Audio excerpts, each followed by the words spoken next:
Hey, good evening and welcome to another Sacred Cow Barbecue. It's Thursday, November 5th. Remember, the 5th of November. I'm Patricia Aiken, an average host with exceptional guests. And the exceptional guest I'm hoping is going to be here tonight, he seems to be running a little late, is Clint Richardson from the Corporation Nation. His radio show is on RBN, and we'll give you all his website and blog information. He's done some pretty fascinating research down to bedrock, I tell you, and he promised to bring some special barbecue sauce tonight. I think it's the secret sauce, and we'll be talking about the secrets of the founders and the government, some of which are hidden in plain sight. Hopefully he'll be along pretty soon. Things going on. Oh, stuck in traffic. That's a good enough excuse. Well, hold on here. We're gonna bring Clint in. Hey, Clint, you missed a great introduction. I apologize. We are turning into a massive Agenda 21 city, and so we now have all this traffic and construction and stuff. Sorry Oh my about gosh, that. my whole road is tore up. When I think of Las Vegas, I think of orange cones. Where are you at? Are you up in Salt Lake by any chance? Yeah, I'm at the lower end of the county, far away from the actual city. But yeah, the orange cones are like the state flower now. Yeah. Yeah, I used to, when I lived on Maui, we used to say the building crane was the state bird. Exactly. Hey, listen, you promised to bring the sauce, and I told everyone you're bringing the secret sauce because we've got a lot of secrets to talk about here. And I was just talking about my friend Shelley Johnson sent me an email, well, something that she puts on her email. She says, nothing in the world works the way you think it does. Nothing. Governments do not operate the way you think they do. Banks do not do what you think they do. The police department is not here for what you think it does. Nothing in the world works the way you think it does. Knowledge is power, and this is why so many people in America especially feel powerless, because they have no knowledge. I was just reading your art, Cracking the Cult of the Constitution, because that's a subject that I'm looking into. And one of the quotes was, knowledge makes a man unfit to be a slave. Well, yeah, and that was said by Frederick Douglass, who was a black man. Yeah, I mean, interesting. And then we talked about that entertainment. I believe the Well, I mean, it's Constitution is the con and Constitution is there for a reason. Well, again, so what it turns out to be the big secret. Why are things secret? That's the question, and it turns out it's just the language. I mean, it's actually quite simple. It just took me forever to figure it out. It took me so long to get here to where I could actually see the design. How did you start looking at this? What woke you up? Oh, well, I mean, I could go back a long way. I suppose I lived in Manhattan on 11th Street, and they closed Manhattan from 14th Street. Lower Manhattan. I got to see firsthand everything that was happening, and unfortunately, I didn't see the planes actually hit, but I did see the towers fall. I got to see firsthand what was actually happening. The city closed, no phone service for your cell phones. We got into line at the store. We thought we better get some food, and the store was running out of food quick. We grabbed what we could and got into a line that was wrapped all the way around the store and down one aisle. And like an hour and a half, 2 hours later, we finally checked out, and there was nothing left in any of the stores anywhere. And no deliveries coming in, so we're like stuck in this sort of prison for a little while. You have these armies there with their guns and submachine guns, listening to the news, seeing how when it first happened, there was really interesting speculations going on. And then all of a sudden, everybody had the same story. And I'm like, something's so wrong here. People were showing up to our door covered in white dust, asking if they could use our shower, that kind of thing. So it was I could say I was there, I guess is the point. And it was a very, very unique experience. And it really made me sort of question, just about everything from that point on. And I suppose that was the first aspect of it. I moved to Hollywood, became a sound designer, sound editor, was working on the top video games and movies and everything, and figured out that propaganda real quick. Was watching, as some of these writers would have to change their scripts to include certain propagandist lines like I don't know, like, whew, glad Homeland Security was there to protect us, that kind of thing. Things they'd never actually write in the script. And, Glad Jack Bauer was there to save the day. Right, right. So, it was just kind of one thing after that. I went through identity theft, which taught me about the whole the whole world of credit and how horrible it is, and how the the credit score companies are there to really screw you and cause you to get a higher interest rate, and they're not really interested in helping you. The whole thing is it's just a scam. It's just a joke. It's like a rat running through a maze, basically. I mean, for God's sake, who in their right mind would give a crap about their credit score, And it's just, especially when you figure out what it actually means. So and things just kept going on, and I finally quit my career in Hollywood. I couldn't be there anymore. It's satanic, literally. All the bosses were, it's a Jewish place. It's a Jewish run corporation, basically. And that influence really shows. And so I quit, and I became a full-time activist in about 2008. Started making movies because I had the skills. Made The Corporation Nation after meeting Walter Burien. Helped him make a movie, and it's just kind of gone from there. It's just been a not-for-profit journey of learning. And, 12 years or so later, here I am. 9/11 woke a lot of people up. I was semi-awake before that. I knew something was up with that. I feel like I'm on the autism spectrum disorder. People concerned about America. You have people that are Fox News people, as I said earlier, and they're arguing about Democrat, Republican still. And then you got people that maybe move along and talk about 9/11 and how the Zionist control of the world and greater Israel and, the Jewish domination and all that. The Masonic thing. And then you get up to people that are more into understanding that the Constitution isn't what we think it is and isn't who we think it's for. And they kind of get the Asperger's people there, a little higher functioning. But I still feel like I've got autism. I still don't understand it all. So, yeah, well, you're not meant to. You see, it's not like it's not as if you're the common citizenship is supposed to understand their plight. That it's like you said. Knowledge makes a man unfit to be a slave. We're literally, the hardest part for me was to understand something called volunteerism. Right. A lot of one of those sort of groups like you're talking about are the volunteerists or the anarchists who want to live in a voluntary society, and they have no idea they already live in a voluntary society. Which we call citizenship. Just quit volunteering. Right. I mean, it's, of course, a lot more difficult than it sounds, or at least to learn how to do it. Let me just put it to you this way. Whatever you think, whatever your personal opinion is, whatever your morals, whatever your moral rectitude, whatever your religion, whatever you believe, check it, because it doesn't matter. You're not allowed to do anything but what you are contracted to do in citizenship. Okay, when you are a citizen of the United States, that means you are a subject of the sovereignty. You pledge your allegiance to the sovereignty. You participate in a corporate franchise, which we call freedom.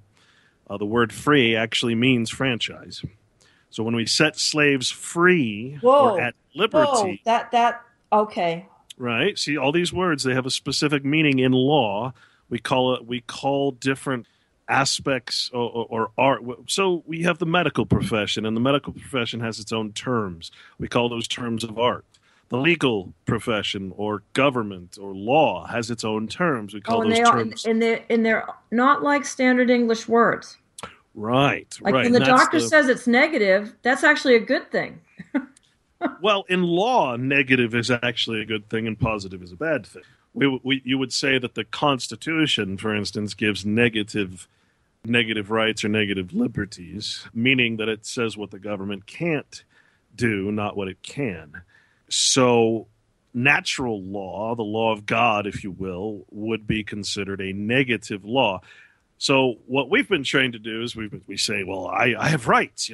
Anybody who actually believes that the Constitution gives them rights is probably the biggest fool in the world. And I was one of those fools. So everything I talk about tonight is going to be based on the fact that I was there too. I was in that crowd, a maddening crowd that believed certain things that are self-evidently not true. One of those things is that, one, I'm a party to the Constitution, that the Constitution was made for me, and that I'm part of the sovereignty. Well, no, that's absolutely untrue.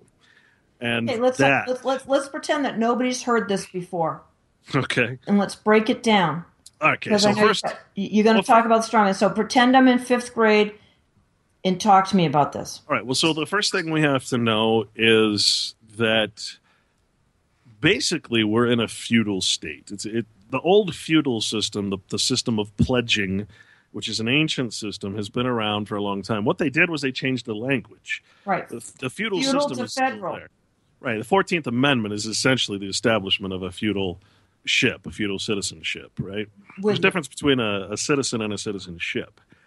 So the first thing we have to understand is language and how important language is.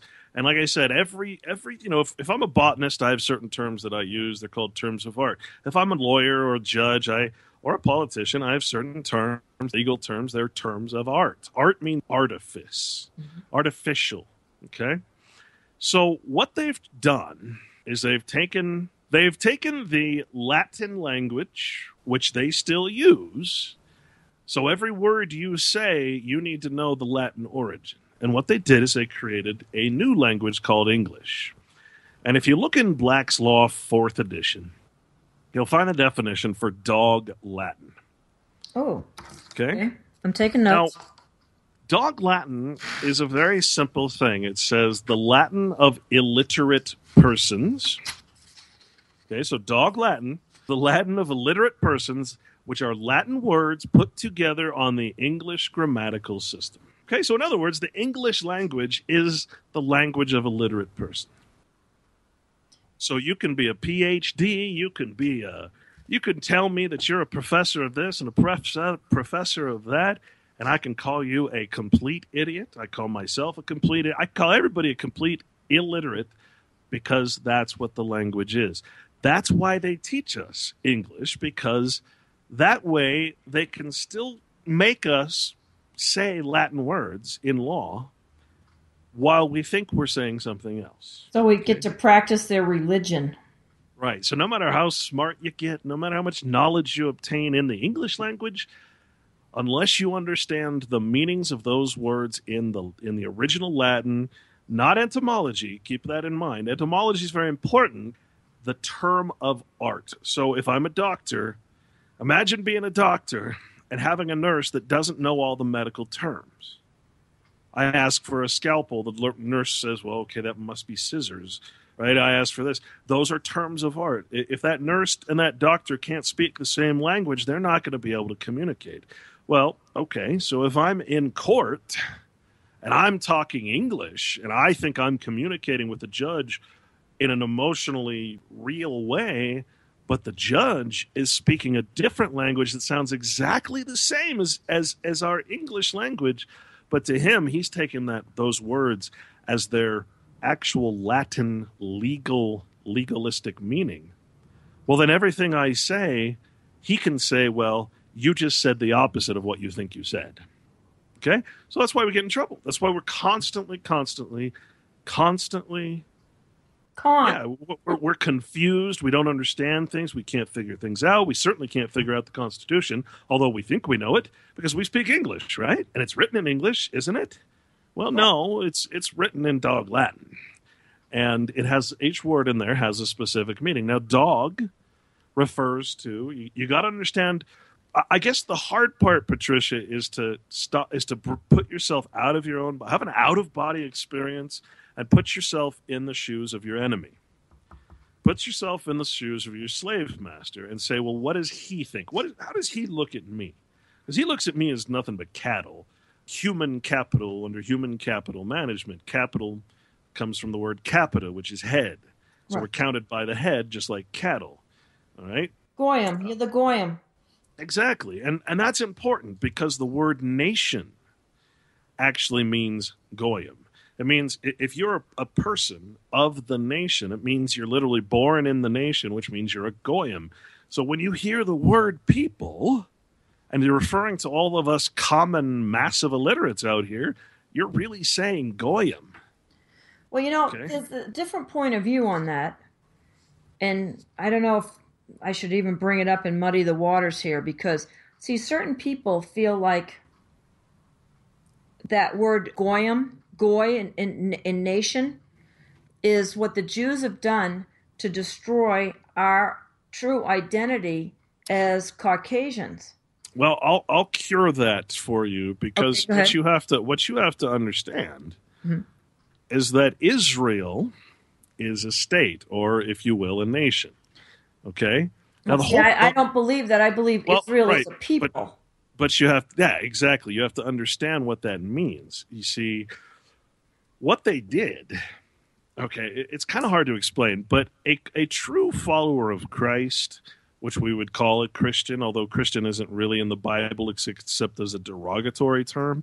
But if you're following in the path of Christ, which means you're literally following that law of God, or what people like to call the natural law, then you're not participating in any nation. You're not participating in citizenship. You're not participating. You take no oaths because the Bible instructs you not to. Right? You're doing nothing that we would do in our everyday lives. Okay. Mhm. Now, when you start reading and understanding what it means to be a Christian or a Jew, you find that they are nationless. They are not part of a people, but I'm talking about a common people. Okay, the common people are the goyim, not the private or sovereign people who found the nation and bestow it to their posterity or their bloodline, their genealogy. No, we're talking about the Jews over in Israel, those who are often paid to come over there and settle. Mhm. Okay, they're settling into a nation. They are no longer Jews. Okay, just like the Christians who are going to churches, which are corporations in the United States, those churches are not religions in the sense of the natural world or under God. They are corporate religions that are under the power of the state. Yeah, yeah, the priestcraft. But I still think I don't think Israel is Israel. I think that Israel, the real Israel of the Sure, Old Testament, are the descendants of Abraham, Isaac, and Jacob, who are not the Jews. that's talking about Israelites not as a corporation. You got to understand that the Jews that are going over to Israel are being tricked just like all of us. They're giving up their, because they say that that the Jews always had no nation. They had no state. They called them That's not. international Jews, Yeah, right? right. No, but you got to understand. You got to listen Yeah. because we're talking Okay. about language here. Remember, Okay. we can't confuse terms. The whole purpose of being a religious man, whether you're Jew or Christian, okay, is that you are private. You have no affiliation with any state or nation. Hmm. You are not taking a mark, a name, a number, and all of these things. Hmm. That is what a Jew and a Christian actually is. That's why Jews had no quote unquote nation or state. It's why they were everywhere because they were a religious people. And the beautiful thing about that is you have to again separate the term religious from the term religion because a religion is an organization, a corporation, association, but a religious man is one without a membership in anything like that. You're individual, you're private, you're not a part of any of that type of legal or corporate thing. Well, That's the that's point. why the Bible tells people to come out from her. Right, right, right. And so what they've done is they've set up a legal state, or if you will, a nation, and they've literally turned Jews into goyim. So they're not practicing as Jews. Most Jews will tell you they're atheist. They're not interested in religion or God. They're Jewish because they get benefits. Yeah, they Right? worship themselves, and Right. they get to be able to cry anti-Semite when anybody complains about them. Yeah, the ancient trick, yes. But the point is, they have been duped just like all of us who call ourselves Christian. Because a Christian, when you're pronouncing something publicly, then you can only do it publicly or artificially. You're not being private. You're literally doing so within a what is against the Bible, what is against the Torah, right? You're literally going against the very foundation principles of the Bible and the principles of law too, and you're becoming something that is in name only, like legally in name only. You've got hundreds of millions of people claiming to be Christian that are not, because And I'm not even sure about the Christian thing anymore. I used to be a licensed minister with the Assemblies of God. I was a missionary and all that kind of stuff, but I'm not even sure that Christ really existed. well, it doesn't matter. You Yeah. see, this is a very difficult subject for a lot of people, because most people say, well, they're trying to push the Bible as a history, right? Here's the hard part. Okay, Okay, go ahead. the hard part is to define terms. Now, Right. they say you must believe in Christ, right? Mhm. To be Have a eternal Christian. life. Right, right. And again, eternal doesn't mean some afterlife. We're never talking about anything but this life, okay? That's the important part. Heaven is on earth as hell is on it. We're all in hell. We're all in a debtor's hell. If you look at Black's Law again, hell is defined as the prison for debtors underneath the executor, which is the prison, basically. Okay, that's what hell is. It's always been that. Oh, okay. So as far as Christ, crap. I'm sorry. I This lost my is train of my thought. gripe with the church, with the Christian thing. I feel like we all have eternal life. I mean, anybody, if you check out near death experiences and things, people say, "Oh, I was more alive than ever," Mm. and they really felt like they'd been here bunches of times before. So it does seem like life is eternal, and Christ couldn't give us something that we already had. So it's to me, religion is just the priestcraft trying to control the minds of the people and get them to behave here under them so they can promise them something in the sweet by and by. Yeah. Well, again, there's so much more to these words. Okay. See, we're going by we think that the word eternal is what happens after we die, physically die, and pass from this earth. That's not what it means in the Bible. Again, you have to go through every word in the Bible, go to the Yeah. concordances, and check what each word means. Now, eternal, I like to use Webster's 1828 dictionary. You can find it online. Hmm. Eternal, it means without beginning or end of existence. Hmm. Okay. Unchangeable, existing at all times without change, eternal truth. A lot of different aspects to that. But what that's really talking about, again, is we have. We're talking about life and death. When we're talking about life and death in legal, Hmm. we're talking about the creation of a legal entity at birth, a birth certificate, or naturalization, right? Right. The word natural doesn't mean the same thing as it does in nature, okay? So natural actually means illegitimate or bastard, okay? That's what a natural person is. So a person is only the status of a man. It's never the man. Right. Man can be male or female, okay? So when we're talking about having eternal life, that's saying life without fiction. Okay, the Bible is only the story of the fall of man into fiction, the fall of man from his spiritual life into a fictional representation and appearance in a legal form. All rise. So if you grasp that concept, then everything starts making sense. You start reading that, every time you see the word God or Lord in the Bible, you'll see that it's always pointing to a different word in the concordances.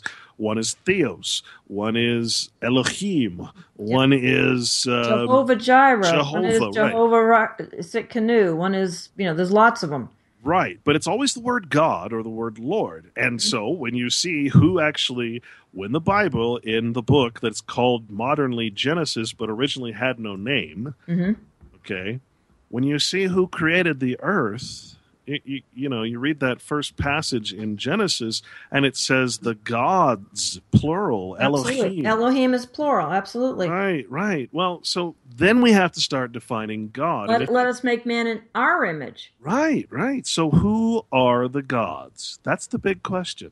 Clint, you Ah. don't know. I mean, is Enlil and Enki? Is it some, Oh no, no, no, no, no. go, okay. Don't ever go away from being grounded in reality, okay? Don't ever go into any of the mythologies. You don't need to. It turns out that all of these words, the word werewolf, the word vampire, the word all these different mythological creatures that the church and the state, even the word devil and Satan. Mm-hmm. Satan only means to be adversarial. Devil is or demon is an evil genius, a man that's an evil genius that tricks you into doing things. Oh How yeah, I does that? call them devils in shoe leather. There you go. So, Don't tease me if you don't run down a rabbit trail if we're not going to go here. What's the werewolf thing and where? vampire? They've taken over television. Okay. So, where? Very interesting history. Um, Imagine back in the day when you tried to put fear into people. Werewolf means man, were means man, Hmm. and wolf means wolf. Okay. Now, remember we said dog Latin? Yes. And dog means it's a name of reproach for man. It's what they call us because we're basically four-footed beasts. Hmm. Okay, we carry the mark of the beast. We are the beasts. It's not like the beast is some again some mythical church created fiction. No, we are the beasts. We are the burdened beasts. And the reason they call us dogs is because dogs, first of all, are four-footed. When you look up the word four-footed, you'll see that that's also a name of reproach for man who has been turned into a slave, like we have. Yeah, you dog you, we say. Yeah, well, they say it too, but they really mean four-footed, and that goes back again to beast or beast of burden. The notion of werewolf, man with the head of a wolf, the reason they would use that term is because that's what they'd call outlaws. Those who are no longer part of the society, they were outside of the society, and they called them werewolves, and they created these fictional stories about it. But were only means man, and the reason they say that is because a dog is domesticated, it's tamed, it's trained, it's something that sleeps at night, and the master feeds it. But a wolf hunts at night. A wolf is not tame. A wolf is wild. A wild animal. Ah, see, there's another word, animal, right? Hmm. Well, what could animal mean? Why do they call us dogs and animals and all these words? Well, why in U.S. code do they refer to man as an animal? Well, Has to be something about animation somewhere in there. you'd think, but anima is the Latin term for soul. Mm. When you add the word al or just put an L on the end of something, it takes away whatever that word is. So animal means soulless. Oh, isn't that fascinating? Right. Well, so you're talking about a werewolf as a wild beast, one who is not part or regenerate or, part of the religious city or whatever it is. Religion has always played a very important role in any society, no matter what type of what type of government it is. You got to know who your gods are. Okay, so a man of God, according to the Bible, which would one being walking in the footsteps of Christ, following the natural law. Well, you're a man of God, but we are men of the state. I'll put it to you this way. You notice that when a natural disaster happens, like when you're trying to claim something on insurance, perhaps, Hmm. and a flood happens, The or act of God. earthquake, they call it an act of God, don't they? Well, Right. that tells you right there that government recognizes the superiority, the higher power of quote unquote the supreme being, God, whatever, the God of nature, right? So the question becomes, what are you an act of? Are you an act of God or are you an act of the state? Well, your birth certificate says you're an act of the state. Right. Your signature says you're acting in the state, therefore you're an act of the state. Your deeds, your titles, your flattering titles, your numbers, everything that you do is in the state. And therefore you're not acting religiously. You're not acting in nature and you're not acting under God. So who are your gods then? So This goes to the word magistrate. Oh. Okay, so we have to understand that until very recently, if you or I would have gone to a court of chancery, or any of the other courts, the judge was referred to as God, as magistrate. Well, that's why the lawyers bow to him in the morning. They do bow to him. And also, the word pray was used instead of the word plea or plead. Mm-hmm. Okay, so we used to pray to God. We still do. And so, some lawyers, some attorneys still actually use the word pray. And often you'll see the word God. You'll see this in there. So you have to know that the word magistrate refers to kings, popes, governors, mayors, and judges. So those are your gods. Right. Okay? So again, if you're either acting, okay, your belief, that's what I forgot to say. Your belief doesn't matter, okay? Yeah. Whatever you believe means absolutely jack crap. Nope. Your actions are the only thing that matters. You could say anything you want, but if your actions are not according to your words, and hey, let's face it, how can our actions possibly be according to our words if we're speaking dog Latin? Right. So here, nonsense. So here's the next most important thing in my book, and that is the word believe or belief. Now, amazingly, we hear it all the time. You have to believe that Christ was this. You have to believe in God. You have to believe in the law. You have to believe in the covenant, etc. He rose from the dead and died on the third, blah, blah, blah. Well, yeah, I mean, that is... it is very safe to say that the entire Bible is a figurative or metaphorical, a fable, a parable. Okay, the word Psalms actually, when translated, means parables. Okay, I see some of this, Clint, but I also see there's a lot of history in the Bible, and it's borne out by the archaeology. Well, sure, but if I write a fictional book and I'm very, very articulate as to history, is it a history book, or am I trying to get a message across? Yeah. Okay. Are we concerned with I'm there. Are we concerned with the history, or should we be concerned with the law that's being laid? Well, I think the history is really important. I mean, because it's been hidden from us. It's been we've been dumbed down about it. It's not being taught. That churches are so heavily infiltrated. Most churches aren't teaching the truth that's in the Bible. No, because churches are not religions. They are corporations under the state. Right. The whole point of being religious is to be above the state. When you look up the definition of a religious man, it is one who has abjured the realm, who has gone outside, who is no longer a participant. A monk who joins a monastery is a religious man. There is no legal law that can affect him. He has sanctuary. He is no longer a part. A church is a 501c3 corporation that obeys the precepts and doctrines of its own organization. And what does the Bible say? Don't accept anything but this, right? This writing. So again, the history, is the history important? Absolutely. Is it possible to tell what is history in the Bible? Absolutely not. Dead Sea Scrolls, absolute fake. Most of the coins that are found to prove history, absolute fraud. Absolutely. I've gone to the British Museum and seen engravings. The Battle of Lachish, very big thing at the British Museum. I went specifically to see it. Set in stone, the Bayeston Rock, showing the Israelites being taken into captivity by the Assyrians. I mean, that they celebrated all that. Yeah. Well, again, all I can say is that if you're paying attention to the history and you're trying to use the history to prove something, most people use the history to prove that they are more important than someone else. They are only entitled to something, but that's not what the Bible says. And I'm not, so I don't want to get sidetracked.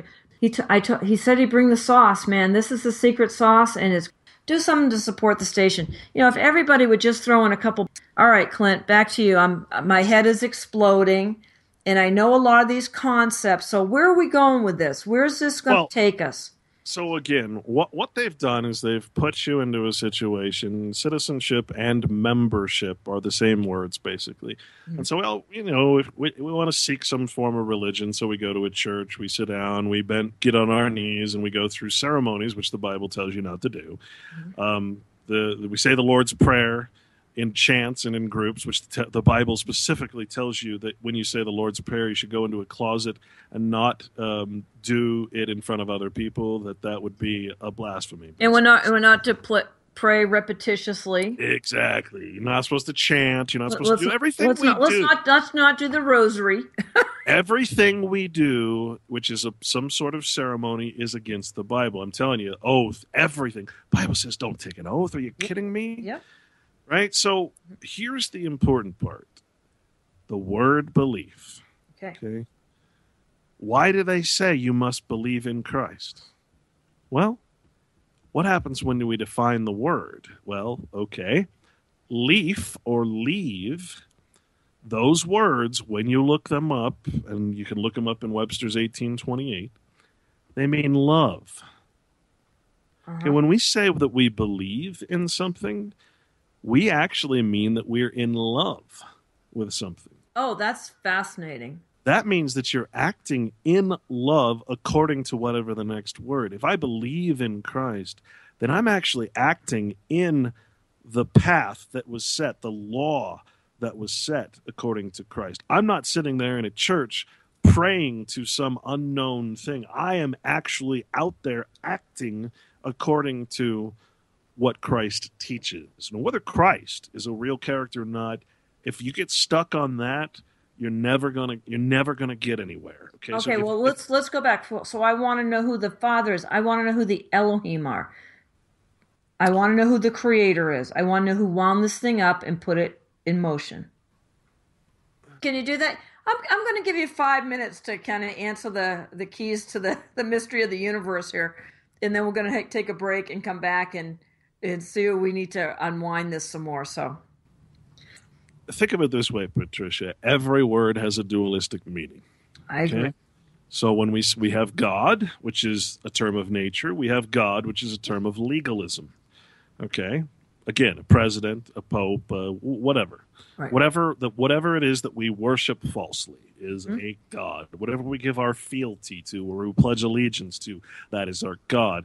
We pledge allegiance to the people, which means that we are not the people. Right? People, you got to pay attention to the words in the Constitution. People is capitalized, Mm-hmm. which means it's a proper noun, which means it refers to only specific people. And you find out who those people are, and I'll break down the whole agency thing and what the Constitution actually says. But basically, the Constitution was a compact or a covenant, Mm-hmm. which is just a contract between two or more people, and that's the same definition as a conspiracy. You want to know why there's no conspiracies in government? Because government is the conspiracy, so it's not creating any conspiracies. It's already a conspiracy. So the king is never going to blame himself for a crime, right? King is in conspiracy against all others. The United States was created as a confederation. Another word for confederation is combination. Another word for combination is conspiracy, right? Wait a minute. So The Articles of Confederation. confederation means conspiracy. I understand that. Yep, they're Confederates. I know we're in conspiracy, but I felt like the Articles of Confederation were a much better situation than the Constitution. Well, think of it this way. They call it a Christian nation, right? Well, yeah, but that we know that's not true. I mean, you look Well, around Washington, but it is it's all true. these Masonic symbols. Sure, but that's the problem. It is true. You know what the word Christian refers to? Go ahead. Roman paganism. Oh, Who yeah. created the term Christian? Oh, the Romans when they were. Right. Well, what were the Christians doing? They were sitting in the no. The Christians, Uh-huh. because Rome couldn't control the people who were actually following and acting in Christ, who were loving, acting in love, believing, in other words, in Christ. They were actually following the path. They couldn't be controlled. They wouldn't subject themselves to any of Rome's or Caesar's taxation. Taxation means to be registered. Right. Okay? So the Christians which today are the ones sitting in front of football in the TV watching football, or Yeah. going to the modern coliseums and watching baseball, football, soccer, you name it. Okay, well, same thing. Back then, the Christians, that title of honor as a citizenship that was created called Christian was a legal status created within the Roman pagan system. So a Christian was a pagan in Rome. Is this Okay. are you going to tie this into some kind of Roman civil law kind of thing? Well, it's all Rome. I'll pull that up real quick. But um, the true followers of Christ were the ones being thrown to the lions. Right. Because they weren't controllable. They would not submit to the citizenship offered by Caesar. You can become a legal Christian. You can have a title of Christian. It's the same, honest. Right, right. The state, Constantine and his mother made it the state religion. And they just put a very thin veneer of biblical stuff on top of their pagan Babylonian mystery religion. Think about what that means. A state, which means legal. Yes. Religion, which means spiritual. Yeah. Remember, you always got to remember, legal means that which is opposed to God and nature. Yeah, it's an oxymoron. So wrap this up for it. We're going to come up on a break here. And so what we're saying is that if I were to be probably as accurate as I could be, I would say that all denominations that call themselves Christian and all nations that call themselves a Christian nation, that's a reference to Roman paganism. Okay, so if you're a Christian, what's the origin of Christian? Well, it's the Roman Church, right? So yeah, if you're in a legalized religion, then you're in a religion that has a source which is opposed to God. Well, to Romanize is to Latinize, to fill with Latin words or modes of speech, to convert to the Roman Catholic religion, or to papistical opinions, to confirm the Romish opinions, customs, or modes of speech. To be Romanized is to be Latinized. What do we speak? We speak dog Latin. Romanism is the tenets of the Church of Rome. the Pilgrims and the Puritans in particular were very opposed to Rome. Right. Well, that's so what they were doing is they were setting up what was called congregational churches. In other words, the congregational church was the government. They didn't actually have churches. They just had meeting houses. That's what they were called congregational. That's why they set up government, because again, these people couldn't be controlled on a central level. They each had their own congregational church, basically. Church just means people. Okay, so church is not a building, church is not a house, it's just the people who are part of that religious society. And those couldn't be controlled, and so that's why they wanted to create this United States, to have a centralized, legalized form of Christianity. Stay with us. We're going to unravel this some more. Clint Richardson, Corporation Nation. We'll be back. Hey, everybody. Welcome back to Sacred Cow Barbecue. I'm delighted to be talking to my guest, Clint Richardson from the Corporation Nation on RBN. And he's got a couple of great blogs, realityblogger.wordpress.com, and it's blogger with 1G is one I'm reading. And Clint, tell us some other ones of you. You got the corporationnation.com. What else? But we're covering some really in-depth stuff about words and how there are words of art, or as he said, words of artifice, and what means something in legalese means something completely else in English, and that's how we get tricked. And so, Clint, welcome back. Oh, thank you. Okay. Agency. Well, we're going to talk about, you're going to simplify this down because we're talking some in-depth stuff, and I'm going to have to listen to this show again. Well, we've been jumping around, and I'll spend sometimes on my show. Honestly, I'll spend a whole hour on just one, maybe three different words, just to get the full spectrum of how it applies to everything else. It's very difficult to really get the foundational understanding of what each word means. A perfect example of that is the word confirmation. One of the most important words in law is confirmation. And what happens is that we are born. The word born, again, refers to the word nation. So we become. All right. So let me. Is born different from birth? Not necessarily. There's two ways to look at born. One is the birth process, and one is to carry. When you add an E to the end of the word born, it means to carry, and that's a commercial reference. So you're carrying paper, you're carrying cargo, that sort of thing. So to born something as a verb is to literally to carry or to be burdened by.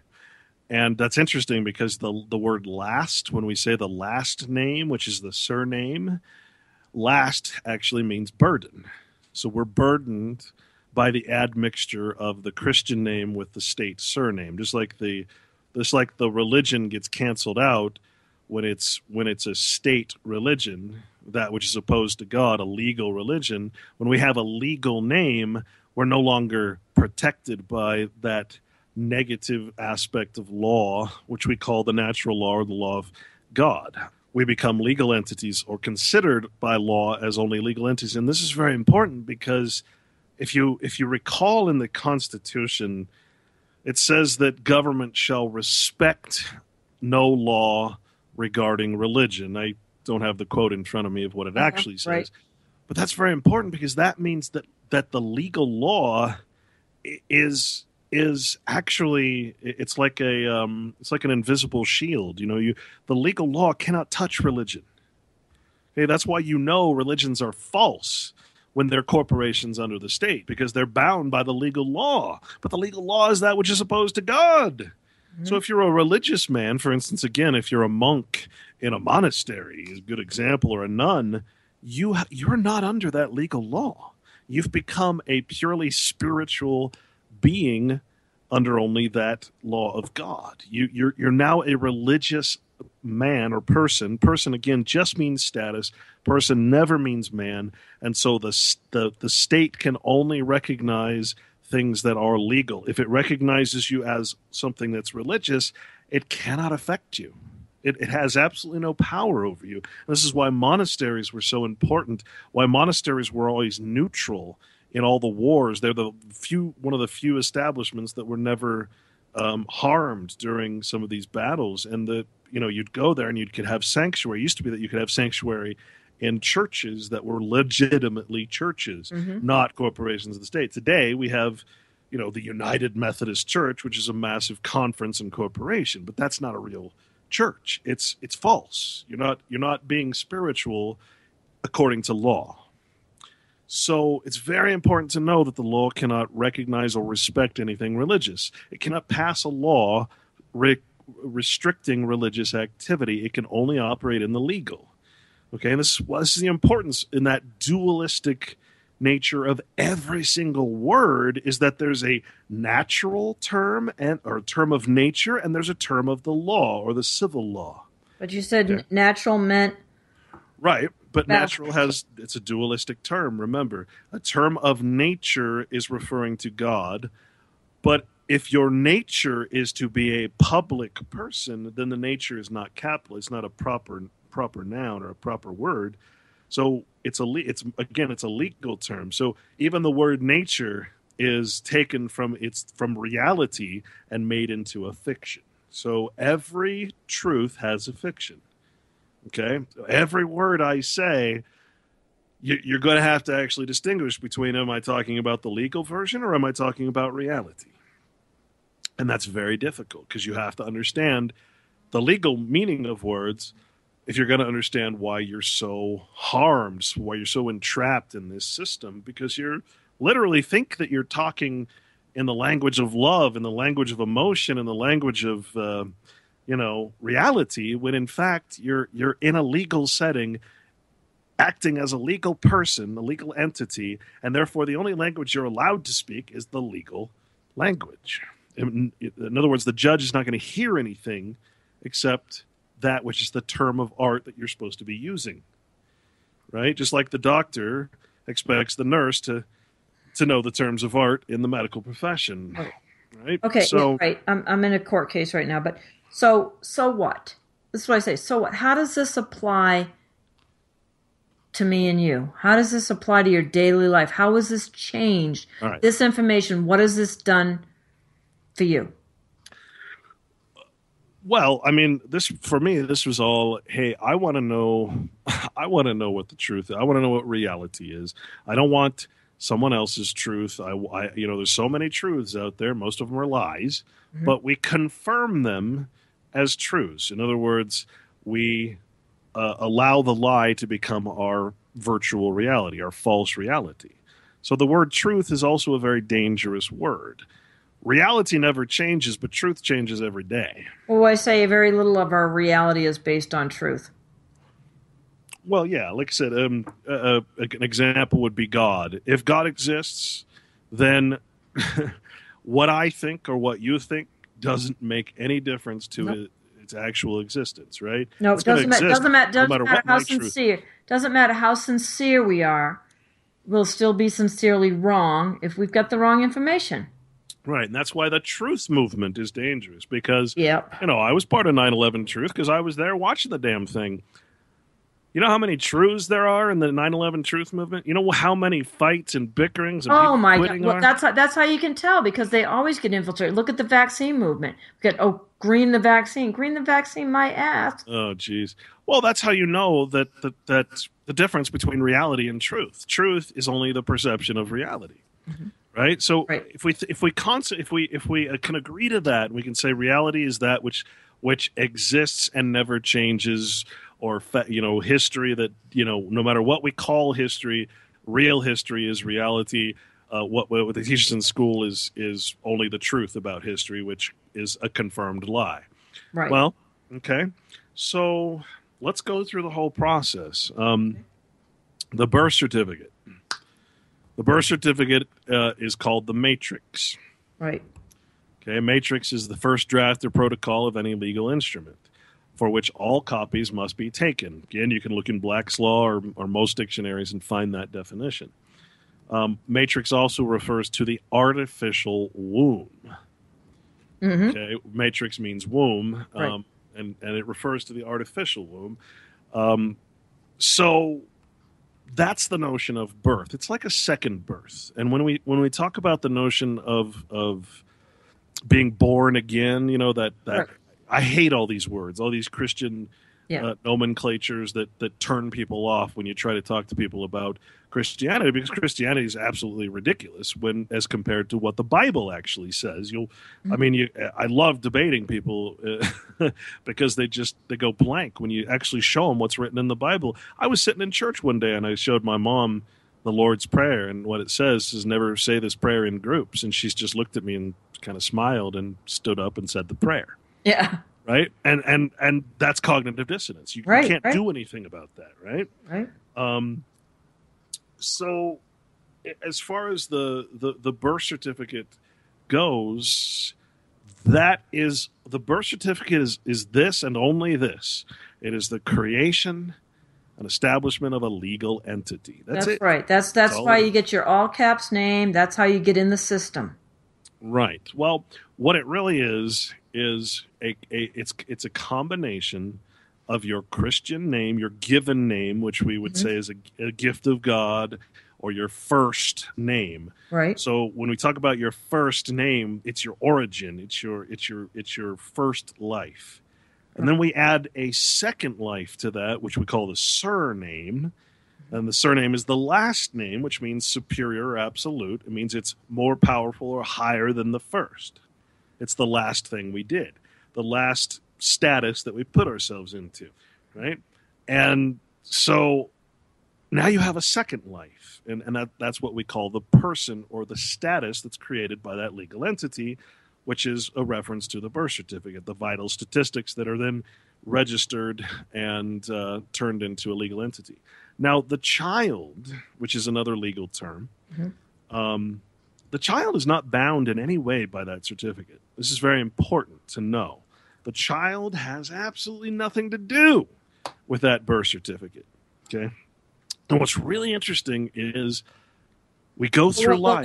What does child really mean? Is that talking about the physical? Well, What's remember, every word has a dualistic meaning. There's a okay? child in Which one nature. of them? Because I hear all these discussions, Clint. To be honest, I mean, every time you've got people that are into this, you get two gurus, you have three opinions. Yeah, and I'm not here to give you my opinion. Honestly, I'm here to tell you what the actual courts say. Okay. And what it turns out is that whatever the courts say is the law. You're going to have people that are going to disagree with me on that. They're going to just go crazy. But if you actually read the court cases, and I've covered these many times on my own show, Mhm. the courts make the law. When the Congress makes a law, it sits there. It's inactive. It just does nothing until it reaches the courts, and the courts deliberate on that law and decide what it means, how it applies to each individual case, set a precedent. Then all of a sudden you have some tangible law. This is Right. why it's so important. People say, well, why are you reading the dictionary? Why do you use so many dictionaries? Dictionaries are this, they're that. Well, actually, no. The dictionary is always a definition that's coming from, well, generally, unless it's a historical definition, but it's always a definition that's coming from the most recent precedent or court case. And that's so important because that's actually the law. Okay, whatever is written law is very, very, it's almost pointless. In fact, I really should, I really should read a couple of these just so we understand um, what it is, what the courts says is law, and we can see that from the quotes of the Supreme Court justices themselves. Okay, I want Okay, to know. I got to know where we're going with this. What's our fine? Because it's hard to wrap my head around this. I'm trying. So what are we going to tell people tonight? What are they going to well, get from this? you have to first know what the court is. You have to understand what jurisdiction is, Mhm. and because otherwise you can't understand what agency is. Okay, Okay. so knowing that the court is the thing that is going to recognize you for whatever it is you're standing in front of it is. If you're standing in front of a court as a religious man, it can't do a damn thing against you. Okay, because it can't respect religion. It can't pass a law. It cannot be supreme over something that is supreme over it. So you appear only in person, Hmm. okay, in status, in legal status. Charles Evans Or you Hughes make was an the 11th appearance. Chief Justice. What's that? Or you make an appearance. Right, and an appearance it means that you're actually like a demon. Your person has been summoned, and because you are a surety for that person, you have to appear as the person, and that is agency. And we'll cover that in a second here. Okay. But Charles Evans Hughes, 11th Chief Justice, 44th United States Secretary of State, etc. He said, we are under a constitution, but the constitution is what the judges say it is, and the judiciary is the safeguard of our liberty and of our property under the constitution. Okay, James Bryce, who's actually a foreign secretary. We have seen that the American Constitution has changed, is changing, and by the law of its existence must continue to change in its substance and practical working, even when its words remain the same. What's he telling you? He's saying, look, don't look at the Constitution as a set thing. The Constitution didn't do anything. It created the possibility for everything else. It didn't create a president. The president was created. It didn't create a judicial. The judicial was created after. Okay? It is this is John Marshall, fourth Chief Justice of the Hmm. Supreme Court. It is emphatically the providence or the province and duty of the judicial department to say what the law is. Those who apply the rule to particular cases must, of necessity, expound and interpret that rule. If two laws conflict with each other, the courts must decide on the operation of each. Well, he also says the court must determine which of these conflicting rules governs the case if the law be in opposition to the Constitution. So we're all out here saying, well, that's unconstitutional. That's not a part of the constitutional law. Well, you're not under the constitutional law. This is why the court always says Constitution has no place in this court. This is an administrative court, not a judicial one. Administrative is opposed to judicial. But It's then not. I read a lot of case law that talks about the Constitution. They talk about the Constitution in Sure. some case law. Absolutely. Does that mean that whatever you're there for has anything to do with the Constitution? I mean, I can bring up 7-Eleven in court. I can bring up anything in court. Does that mean it has anything to do with the case? No. Right. No. So of course they're gonna continue to say things. They're gonna continue to put things in the cases that confuse and confound and make you think that you're part of the sovereignty, but you're not. Yeah. You're only a commercial entity. These are commercial courts, not judicial courts. Commercial courts are only administrative courts, and administrative means that which is opposed to judicial. There are judicial courts though, and they're like Sure, but tribunals. we are not a party to the Constitution, and therefore we are not have no right to be in any kind of actual judicial court.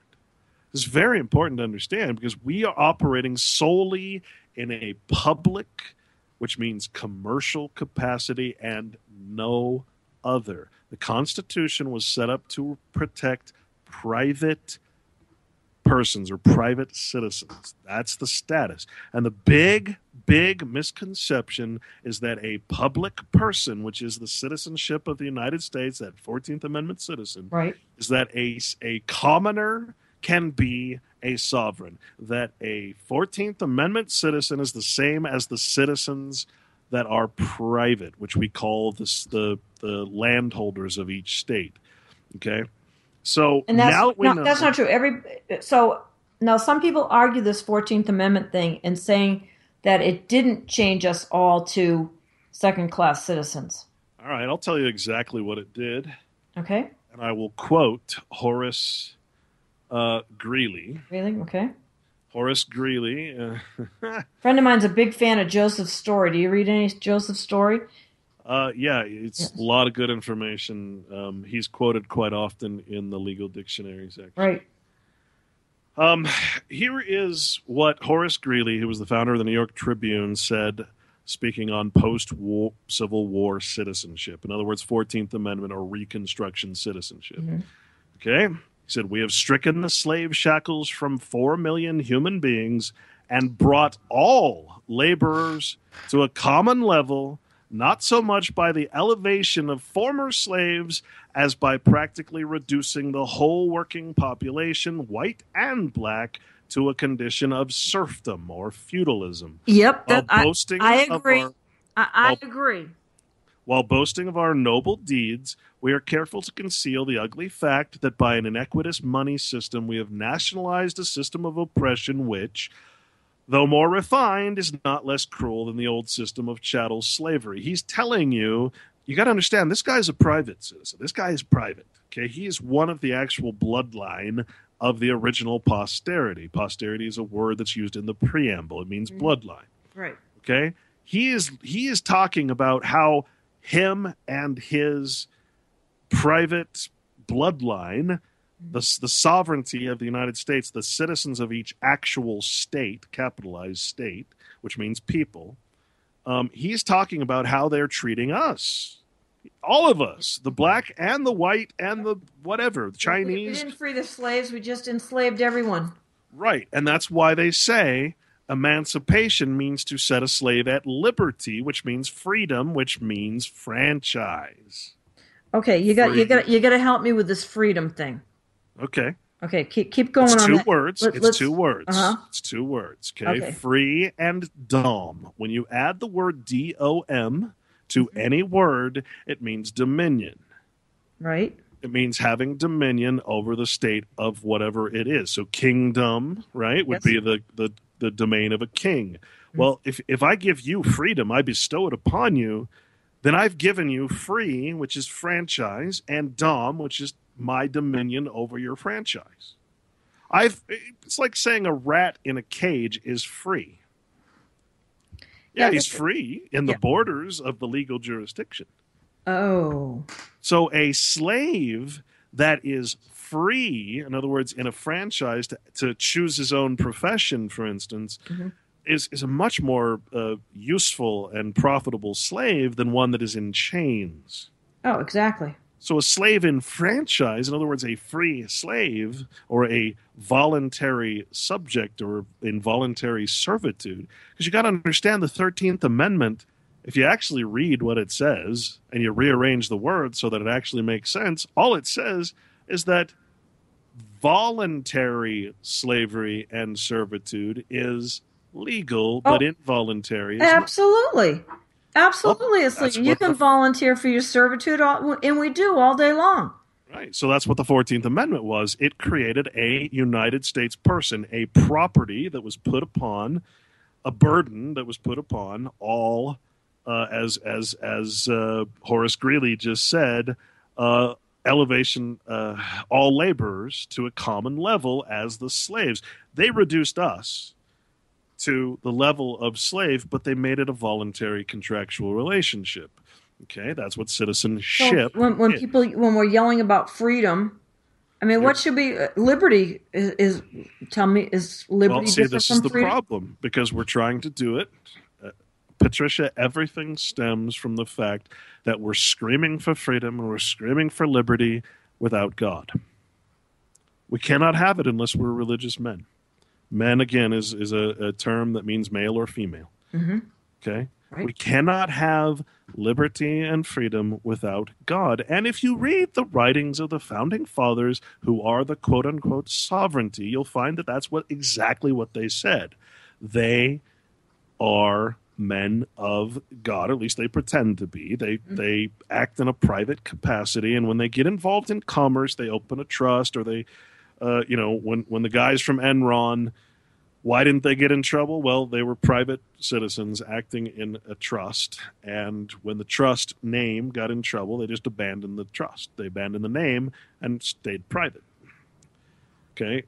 Like masonry, the masons, the judge that's a mason will never uh, judge or rule on the cop that just killed somebody, or generally they won't because they're protecting their brotherhood. Mm-hmm. So this brings us back to the Constitution. What is the purpose of every nation? What is the purpose of every constitution that's ever been written? People somehow think that our Constitution is somehow unique. All constitutions are Masonic. They're all in an order. And if you look at the preamble, it says "We the people." People is capitalized. We the people in order. Order is capitalized, which only means that it can be a quote unquote fraternal order, a association. In other words, it's masonry. All the founding fathers were masons. Right. Um, Yeah, so George Washington there in his little apron. sure, but I mean, I think one of them might not have been, and I'm not even sure about that. Patrick Henry, when he saw the Constitution for the first time, and this could just be some patriot mythology, I don't know, but I've always read that he said, "I smell a rat," because it wasn't Yeah. supposed to say "we the people"; it was supposed to say "we the states." What? Well, see, that's the misconception, though, is that people and state are different words. Okay, when I say state and I capitalize the word state, or when I say people and when I capitalize the word people, it means the same exact thing. What you have is dualism. You have each of the 50 states capitalized, and that means the actual bloodline cousins of the founding fathers. What the Constitution defines as the posterity or the white persons. If you look up white persons Mm-hmm. in the dictionaries, it's very clear that white doesn't mean Caucasian. It means Jew. It means all kinds of different things. But what it doesn't mean is Muslim or Chinese or certain other races. Okay, so it's a very blood oriented thing. The whole system of law is based on blood. A private citizen of the state, which we call constitutionally the people, they are recognized by blood. In other words, by their nature. A citizenship stands in attainder or a corruption of blood. Blood is one of the most important concepts in law. So if you are corrupted in blood, it means you cannot be an heir. You cannot have children that are heirs. Everything you do is illegitimate, including the children that you have. And that is the whole trick, because this whole thing, Patricia, is a land grab.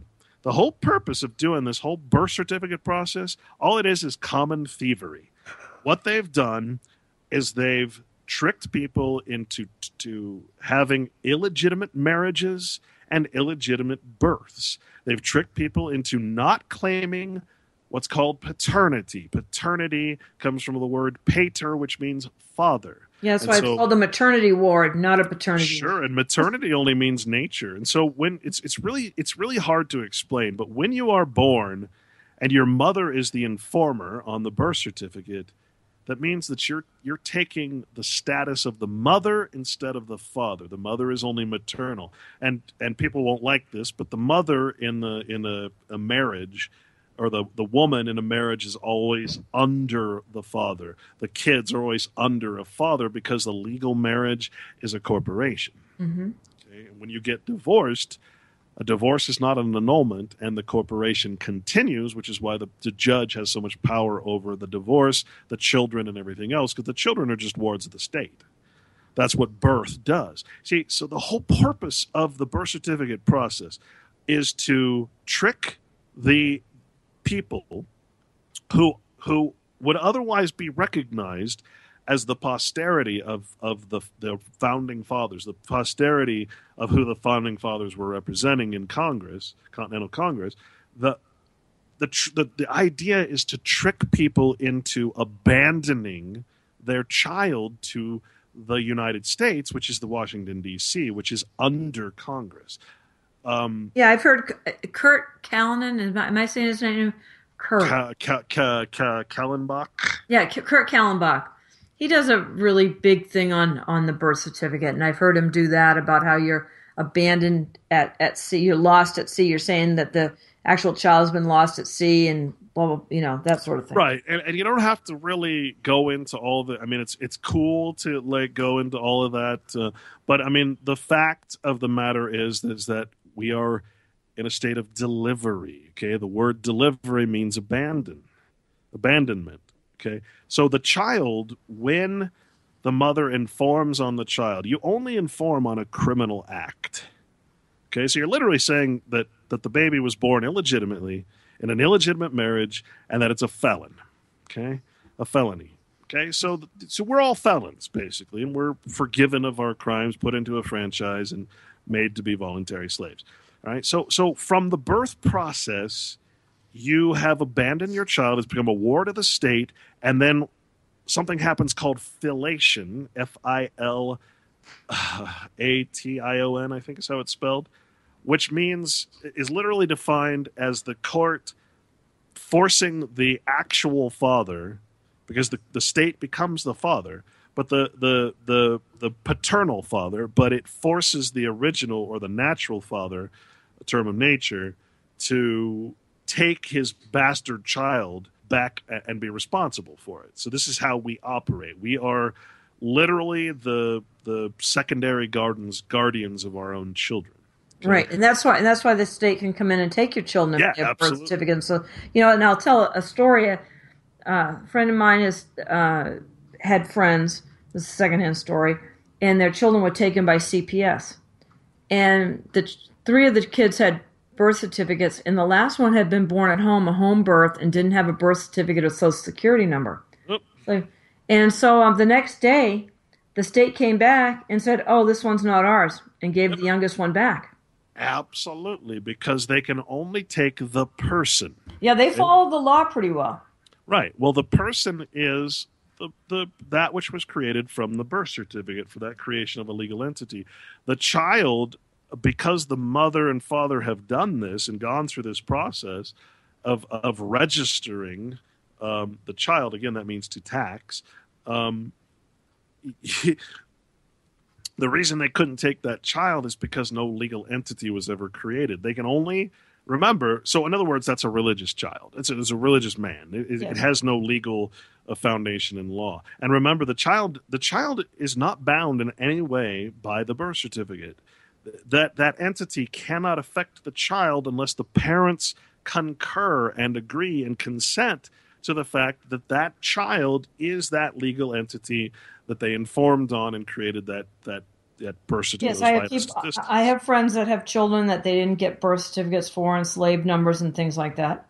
So the problem is that you don't have a lot of the child always follows the status of the child always follows the status of the parent, and unfortunately, we are in a status ourselves that we've been robbed of our blood, our inheritance, and so we cannot have heirs. We cannot have children in Right, a they always ask, paternal way. were your parents U.S. citizens on the Yeah, DS-11, the passport form? Were your right. parents U.S. citizens? That's an interesting question. Yeah. Well, so here's how it works. Now, the child goes through his life until he reaches the age, what they call the age of consent, right? Uh-huh. In this country, what is it, 16, 18? Um, 18, and at that point, what are you called? What do you become at 18? an adult. An adult. What do you think that word comes from? Oh, something adultery. Adultery. Ah. So, you see, the child is basically innocent. Um, Mhm. But through culture, through custom, the child starts, hey, I'm going to get a bank account. I'm 15 years old now. I can be responsible. And so you introduce them into the system of mammon, Mhm. right? And I'm going to get, oh, look, I'm going to sign up for the military. I'm going to become a potential soldier, which we call infantry. Yep. And if you look at the law, it says infants can join the military Right. because we're all infants. Right. And when we're birthed, we are actually referred to, and you can look this up, as infants of unknown parentage Uh-huh. because no one has claimed paternity, and therefore the state claims paternity and grants us beneficial use of the product or the issue of the marriage, the legal, illegitimate marriage. It's really screwed up. So what happens is now the child has become accustomed to operating in that legal entity because we, of course, don't know any better. We don't teach him any of the stuff we're talking about. And eventually he becomes what's called an adult. Well, that is what we call confirmation, or ratification is another word. We have actually, because that birth certificate, that implied contractual relationship, um, has no bearing on the actual child. It becomes an express consent. In other words, the consent is garnered through the expression or the actions of the child as he signs the state name, the admixture, the surname, as he gets a social security number, as he starts writing checks and using the signature of the state, right? You actually confirming the contract. So it's making, and this is important, it's making what was voidable or avoidable, it's making it into something that's unavoidable. We've confirmed the contract. And so what happens is the child, yeah, he turns into an adult, but he's still an infant. What he's doing, because he's illiterate, basically, no matter how good a school you put him into, because he's speaking dog Latin, the second you become a legal adult only means that you are in a state of legalized adultery. You are taking God's name, which is the Christian name, in vain, adding to it the state surname, and operating in a legal system, which means you're opposed to God and the natural law.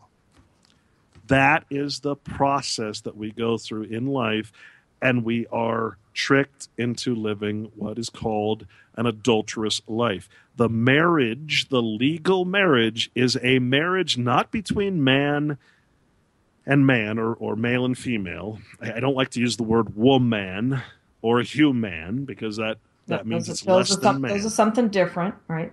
Right. So a male and a female man getting married, and that is an actual lawful wedlock. But the legal marriage is only the incorporation of two state surnames together, creating a new corporation. And the issue, which is a word they use in genealogical tables, Mm-hmm. issue or product of that marriage or the product of the labor belongs to the corporation. Well, that's in the feudal system that you had to get the lord of the manor's permission. If someone had a worker, you were a serf, and then you had to get his permission to marry someone, and then the fruit of your union would belong to the lord of the manor. And that's what they say about proles or plebes or the proletariat, is that they're so worthless. They're just cattle. The only thing they have to offer, the only wealth they have, is their children, and the children thus become part of the cattle, part of the herd. It's the only thing that the proles have to offer the elite is their children. And that's the system we're in. We're unaware of it, obviously. We relish in the benefits and protections that we get, but of course, protection requires subjection to the law. That that So is is there an escape hatch from this, in your opinion? There's a lot of people yes. doing lots of different things. Well, And I are they yeah, working? Sovereign right now is a tremendously bad word in the media. A friend of mine this sure. month was arrested for practicing medicine without a license, and and he And the only reason that happened is because she probably doesn't know that to declare that she's not practicing medicine, but oh actually no no utilizing no science. no he did, and but they they the media raked him over the coals. I haven't talked to him yet. I just found out the other day, but it was all over the news, and they were splashing. Oh, he's a sovereign. He thinks he had a private contract with people. But somebody went and complained, and man, they So, and said no. We that's really important because you cannot be a public person, which means you cannot be a citizen of the United States. he's not. Well, yes, he is. That's the problem. A lot of people say they're not, but they are. A lot of people say, "Well, I'm a national, not a no." National means citizen. Sorry. A lot of people say that they're not. A lot of people just pretend or stop acting or throw away their license or whatever. Oh no, he went You and got to understand. revoked everything. You have no purpose for being in any of the 50 states united, the private states, unless you are a foreigner that has permission to be there for commercial purposes, which we call a U.S. citizen. You have absolutely no right to be in any of those geographical states unless you are one of the private people, which are the state, or you are allowed through agency to be commercially present in residence with your domicile in the United States in that state. No one can be private if they are purely public. Period. End of story. Oh, geez. I think I've listened to a lot of this and done a lot of reading, and I'm lost. Well, so Help let's me talk out. about agency. All right, Okay? we got about 10 minutes. Can you The make it clear to simplest, me in 10 minutes? well, we can Simple. try. The simplest way to describe agency is the employer and employee relationship.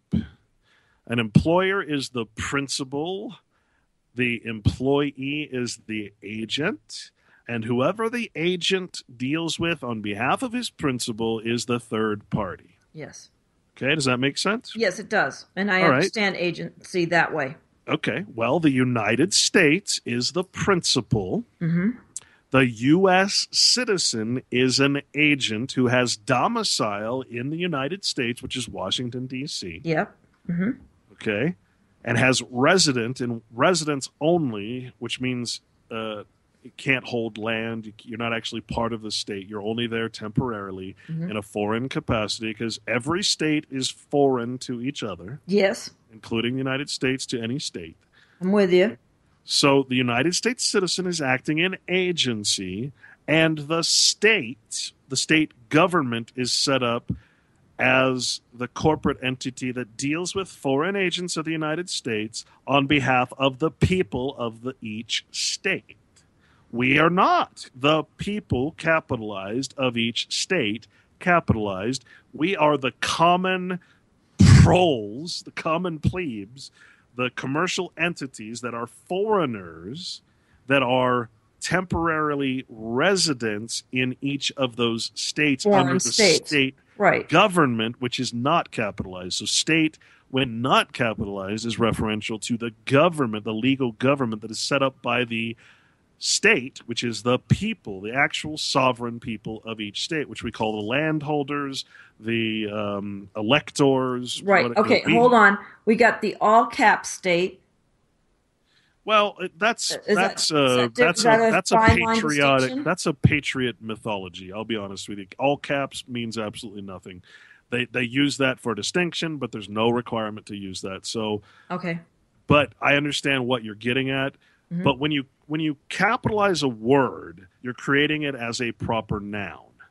Otherwise, it's only a noun and it's more ambiguous, or So a state is a government, but a state capitalized is the people capitalized. It's a specific group of people according to the bloodline. The Constitution says very clearly, go read it in the preamble, the purpose of establishing this nation or this compact between peoples, between states, which are the capitalized words. Okay, we the people being capitalized, which means states. We the people in order. Order is capitalized. And then it says all this stuff. It says we establish and ordain. Establish is a term of law. Ordain is a term of religion. Yep. Okay, that's eminent domain. Eminent is religious. Domain is legal. Okay, so it's a combination of church and state. So what does it say? It says we create this country for ourselves and our posterity. A certain group of people, which we will call the bloodline, the white persons who are establishing and ordaining this corporation as represented by the quote-unquote founding fathers, okay, create and establish and ordain a constitution for themselves, the signers, the representatives, and their posterity. In other words, bloodline. That's what posterity means. Right. Only white persons as specifically defined and who can prove their genealogical relationship, their family, their blood, because blood is everything in law and inheritance, who can prove their blood relation to those, not only the founding fathers, but the states that those founding fathers, the people those founding fathers represented.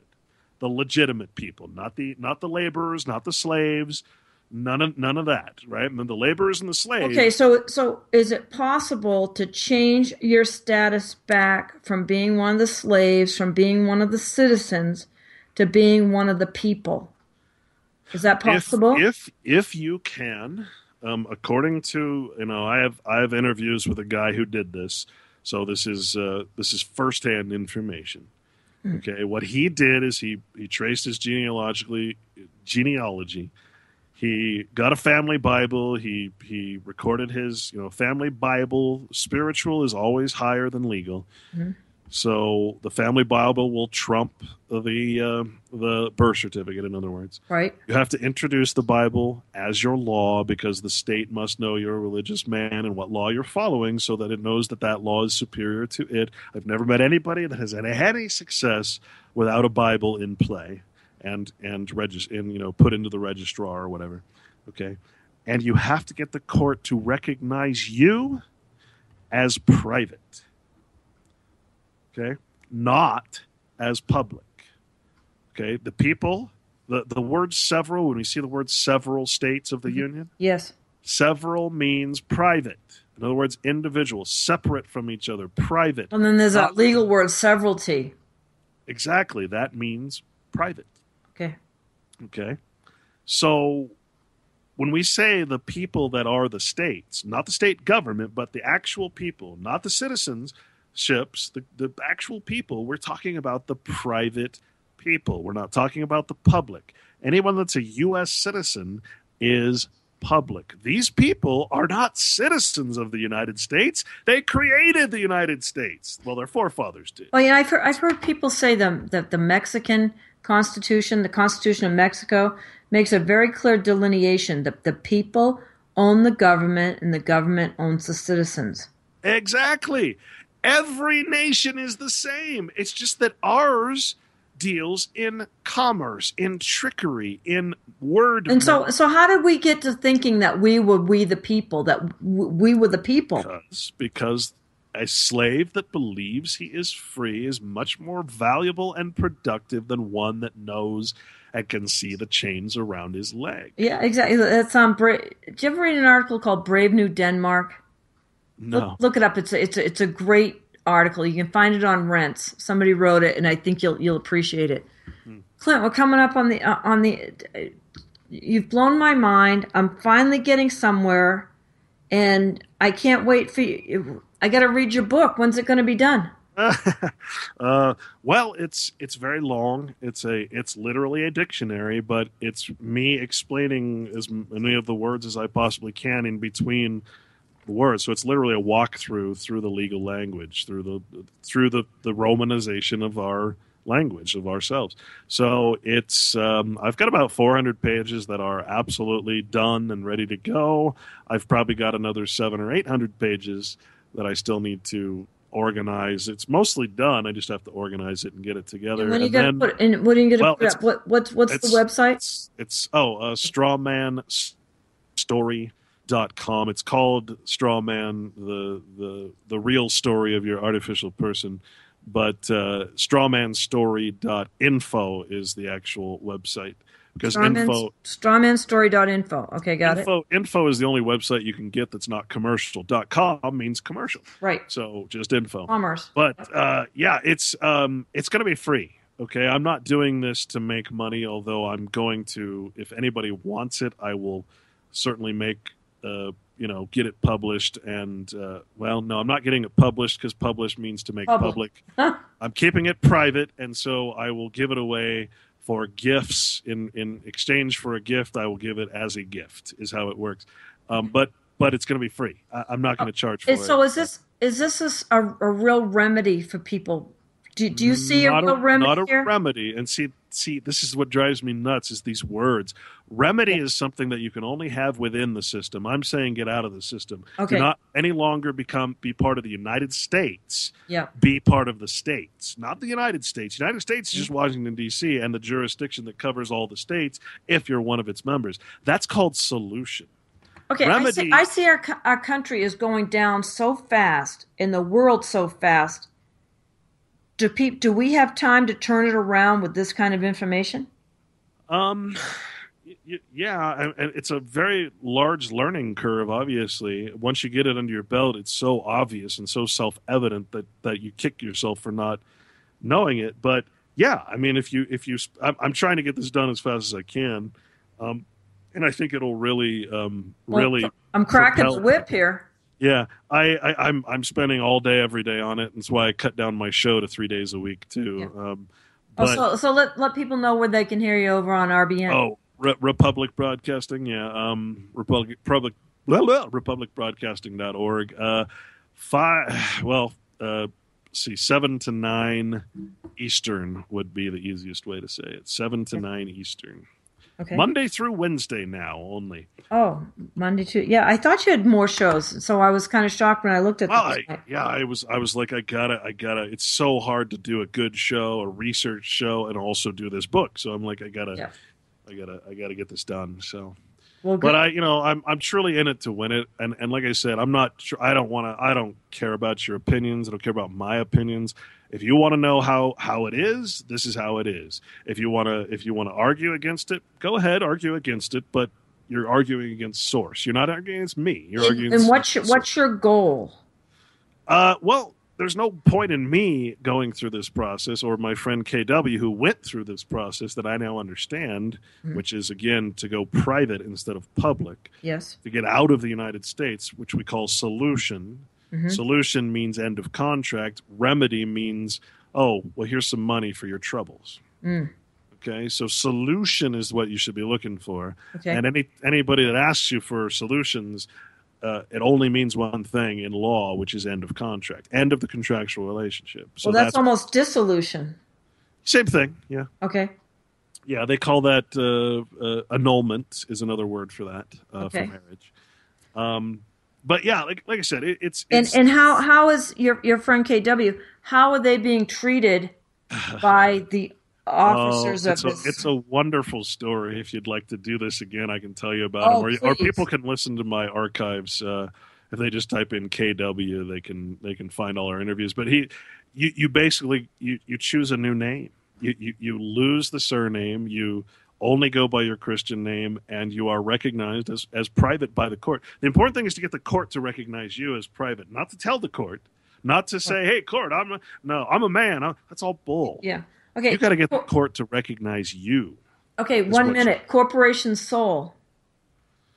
That's what the Pope is. That's what Ron Paul is. That's what the bishops are. That's what the Mormon Church is. It's the corporation of the president of the Mormon Church. Corporation soul. That's what the Queen is. Whatever Yes. whatever place she goes. Can can can Uh, can a can you and I be a corporation soul? it's an option, but I the more I look into that, the more I think it's not the path I would want because I want to be free Yeah. in the natural sense. I want to be free under God and under God's law and do no harm and all that stuff. Mhm. And that puts me necessarily back into some legal consideration, which I don't want to be. I Okay. want to be free of the money system. I want to be free of the legal system. I want to be free, period, end of story, without anything attached to my name, no numbers, no marks, no signs, no sigils, no symbols, nothing. I want to be a religious man. If you were in a community like this, say you were able to get county or something that was land patents and stuff, and you Now, could set something like this up, is it? that's the idea. That's why I'm trying to get this book done and spread the information because what's the point of me doing this if I'm alone? And no, you're not going to fix the system. You're not going to fix your city, your county. These are all No. legal entities and you're trying to stay as far away as possible from anything that's already established, any legal thing, any church, any religion. You're getting away from that. That's the whole point. Right. Stop putting your faith in anything but God. That's it. Mhm. And if you understand that, you know that means putting your faith in nature. I know. I want to know more about who this God is. Well, So he Jehovah is is Jehovah. Jehovah seems to be the best definition that I've found. And again, if you go to Webster's 1828, God is a verb. Okay, God is not a man. God is not a person. God, it's not an anthropomorphization. It's not an animal. It's not a. God is a verb. It's everything that is in existence. It is reality. It's everything that's happening right now. People That's say how Jehovah. source. People say source. That Sure, would that sure. would be it. But it's important not to put a name on it. That's Yeah. why they never said it. It's a verb. It's an action. It's everything that is in reality. But we're all stuck in fiction. We're all stuck in artificial things. So worshiping reality is all you're really doing. Nature. What is nature? Well, the creator. Who you can't have creation without a creator. You can't have legal law. You can't have darkness without light. You can't have evil without good. You can't have any of this stuff. So you can't have legal law unless it's opposed to something. So what's it opposed to? It's opposed to God and nature. Perfect ending. Wow, great timing. Your radio host stuff just kicked right in there. Clint Richardson, thank you so much tonight. All right. Thanks, Great Patricia. talk at the barbecue. Appreciate it, man. Take care.